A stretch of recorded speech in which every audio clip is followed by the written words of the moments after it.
তো আমাদের সাথে খুব একটা বাজে স্ক্যাম হয়েছে, আমি তাই ক্যামেরা অন করে বলছি। তো আমরা গিয়েছিলাম, তো আমরা বাজার কলকাতায় ঢুকতে যাচ্ছিলাম, ঠিক আছে, দেখে নিন বাজার কলকাতা, ঠিক আছে, এটা হচ্ছে গড়িয়াহাটের ব্রাঞ্চটা, ঠিক আছে, বাজার কলকাতা। তো আমরা ওখান দিয়ে এন্ট্রি নিলাম, তো আমাদের বললো ব্যাগটা লক করাতে। তো ব্যাগটা লক করাতে আমরা এগিয়ে গিয়ে একটু এগিয়ে গিয়ে দেখলাম ব্যাগটা ওখানে লক করছে, মানে ব্যাগটা লক করালাম। করানোর পর আমরা পাশে একটা গেট ছিল, এন্ট্রি গেট, আমরা ঢুকে গেছি, ঠিক আছে।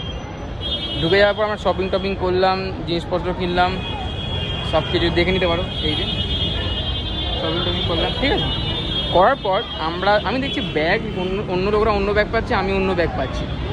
তো আমি একটু সন্দেহ করলাম, বললাম, তখন দেখছি ব্যাগটা হচ্ছে এম বাজারের ব্যাগ, ঠিক আছে। এবার এবার এবার একটা খেলা, ঠিক আছে, তোমরা দেখো, তোমরাও স্ক্যামে যাতে না ফেসে যাও তাই দেখিয়ে দিচ্ছি। এই যে স্ক্যাম, হ্যাঁ, এই আমরা এই গেটটা দিয়ে এন্ট্রি করে নিয়েছি আর এম বাজার দিয়ে শপিং করে বেরিয়েছি, যেখানে আমাদের যাওয়ার ছিল হচ্ছে বাজার কলকাতায়। সো ব্যাড লাক, তাই হয়, যেহেতু বাজে কালেকশন আমি তো কোনোদিন দেখিনি, আমার এম বাজার কালেকশন ভালো না, তাই আমি কিচ্ছু কিনলাম না, ওই কিনলো, আমার মায়ের জন্য কিনলাম, আমার এই জন্য পছন্দ হয়নি। চলো, এইটা হচ্ছে আজকে আমরা চুতিয়া হলাম। তো তোমরা যদি না হও তো এই যে পিছনে দেখে শুনে যেও, আমি আরও একসাথে চুতিয়া হয়েছি। টাটা।